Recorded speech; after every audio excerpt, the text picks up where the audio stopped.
Hi guys, welcome back to another Transformers toy review. This time we're having a look at something sort of going back a little bit.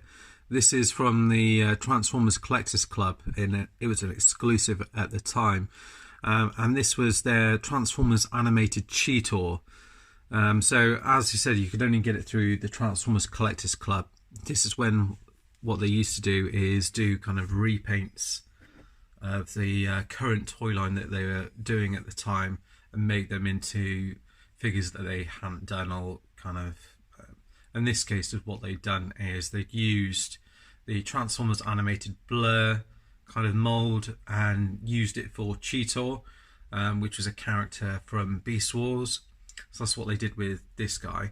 And obviously he's been around for a fair time, maybe even longer than 10 years. Just the first time I not the first time, I've seen him about for a few times and on eBay and places like that, and I never really sort of bit the bullet, and I think I saw him something like £30–40, something like that, which seemed pretty reasonable, and yeah, so I decided to go for it. Sorry, I'm taking a big swig of tea here, just a little bit chilly here. So with it you get this, obviously you get the figure itself, which I'll go through in a minute. You get the box here, so it's really solid cardboard box with some, it looks as if it's kind of, they've sort of covered it with paper, and then you get the hard bit inside here. I'm trying to get it out, and it's packed in like a foam sort of thing on here. So you get a Transtech precinct. So it's on the instruction, they've got it as part of the Transformers timelines. So this is like a comic that they did. Cheetor adult collectible. It's got some information there about how you join the Transformers Collectors Club, which is no longer running, unfortunately. I'll see if I can just open this up, because they did them like this for a little while, which and then they switched to having them pretty much in cardboard boxes, just with like a sticker on them, and they still kept with this kind of insert, which is really nice and keeps them nice and safe. But yeah, this is really sturdy. But yeah, they switched to just having cardboard boxes with these kind of foam inserts and just having the instructions in them with like a collector's card. I don't know if this one comes with a collector's card or not. I'll try and pull this out just to see if there is anything underneath it. No, it's just the gel thing. So pop that in there and close it all up, and we'll take a look at the figure itself. So as you can see, he's got lots of kind of black dots all over him, like a cheetah. He's got this gun, or kind of chainsaw thing. It's supposed to be an energy saw. It's like that, just clips on there like that. I don't know, he can't hold it actually in his hands, so it does need to peg on either side here, so you can do that if you want to. I'll just take it offside so you can kind of see what he looks like without it. He's got a nice Autobot symbol on here, some orange paint on here. The face is painted nicely. You've got silver for the face, green eyes, green paint around here, and orange paint all around here. These green translucent pieces here for the headlights, black for the front here. Again, another kind of cheetah sort of look to it, and orange in and around the hands, green paint, black paint in here, and lots of paint added throughout the figure. So there is a fair bit of paint. It's quite a tall figure, but a bit spindly, I guess a bit like a cheetah. The arms rotate around. You can kind of move them in and out here as well. You just need to be careful not to, I think it does more on this side, sort of pulls out like that. The arms rotate around here and at the top there, and then you can move the arms either side like that, so you get a decent range of motion there. The head rotates all the way around, and you get a good bit down and a good bit up, and you can even get that I was going to say confused dog, but confused cat look. And then you got your waist swivel there, so you get a fair bit. Legs, you get lots of articulation, so you get this bit here, which is to do with the transformation. The legs go all the way up like that, all the way back like that, and they can go back so out to the side. Bend in the knee gets you there. You get rotation here as well. Feet move forward like so, and you get some rotation here a little bit. So all in all, you get kind of what you need really. You can get them in some decent poses really, and he's a pretty good looking figure in all honesty.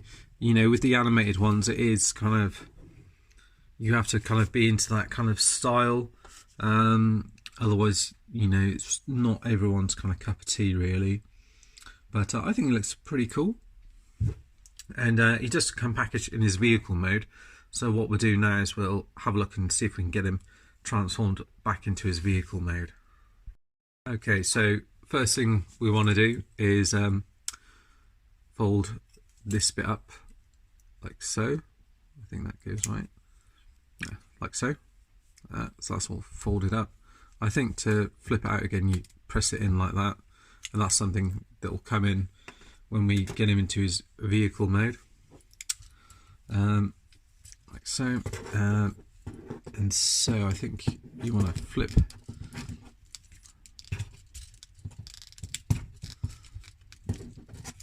this bit down. Yeah, do it like that. This piece here, these legs I think are going to come around and actually go around to the back, and these, because it kind of all goes kind of back to front, so these arms here, if I unplug them from the side here, come forward, and actually if you rotate these around, will then become part of the front of the vehicle. So I'll just rotate these around like so, start bringing them around. Now then I think what happens here is these bits fold in like that,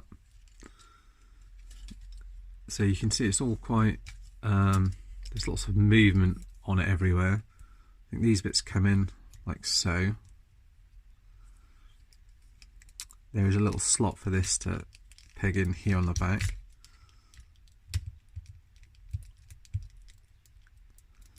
Like that. So this is the first time I've transformed him back into his vehicle mode. There we go. So again, just have that round here. This leg fold back round here, fold these bits in towards each other like that, and then just slot that in there like so.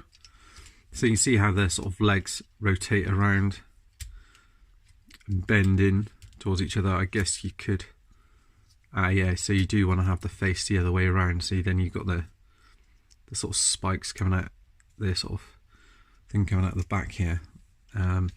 The wheels are kind of hollow, so it's quite a futuristic looking vehicle. These bits are going to kind of come round to the front here. You're going to rotate this around here like that, and then I think this should peg into there. So I may have to so I may have done it in the wrong order, so you may have to unpeg this from here first, and then slot in that hand into that gap there, looking at it.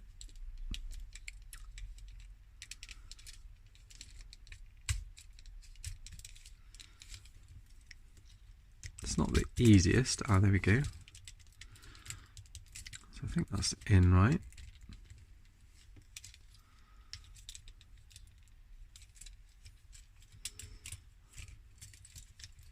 So I'm just going to unpeg it on this side as well.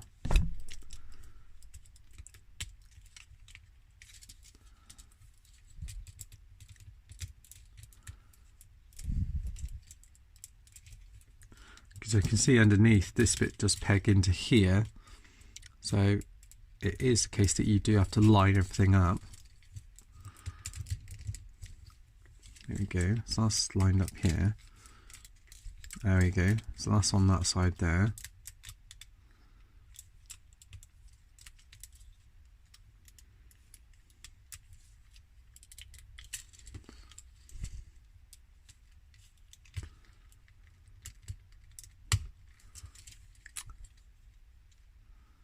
Right, so this shows that that side's lined up, but it doesn't look quite right to me, because that should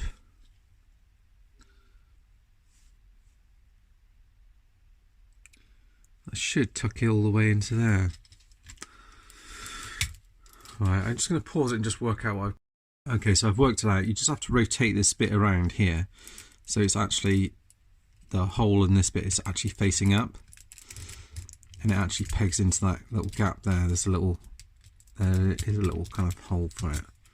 So then when you line it up, then everything should then tuck into place, so that's better. So I was doing it before, like trying to plug it in like this, so you just need to rotate this around like that, and it kind of fits in underneath. Then you can see there's a little area where it all kind of pegs in. So it is pretty clever, really, the way that it does all come together. But you know, if you don't get it all right, it's just never going to look right. There we go. So you've got there like that, and you can see you've just got the last piece here, and you can see there's a couple of pegs here correlating to these on here, and there's like a swivel on here. So the best way to do it probably is just open that up a little bit and then just push this down like so, and then you've got your pretty cool looking vehicle made, I've got to say. And then if you press this, I was going to say that should flip out. It's not quite as doesn't work quite as well as you would expect, but it's a pretty cool looking transformer. Very nice, sleek looking vehicle mode. The front wheels roll nice. The back ones is kind of just like this middle bit here that rolls, and the head's kind of hidden away. They've chosen to have Autobot symbols rather than Maximal symbols on it, which I can kind of understand. If you felt that bad about it, you can always add a further Maximal one in on the side here if you want to. But the deco's nice. The kind of black spots are done very well all throughout the figure. The plastic's quite good quality. You've got nice silver and red paint for the wheels here. This kind of gives it that kind of almost like a bit of a Tron kind of look and feel to it. And these bits here that were his feet end up being almost like tail lights at the back here. So I think it looks and it works really well as a kind of retooled figure. Recommendations, I always kind of do this, but no change from me. Yeah, you know, again, it's just if you can get it at the right price, really. I think it's a good looking figure. Not everyone's into the kind of Beast Wars or Transformers animated one, so it's a bit of a kind of niche figure, but for me it's well worth it, and I'll put it alongside some of my Transformers animated toys. Anyway, that's it for now, guys. Thanks for watching, and I'll see you next time. Bye bye.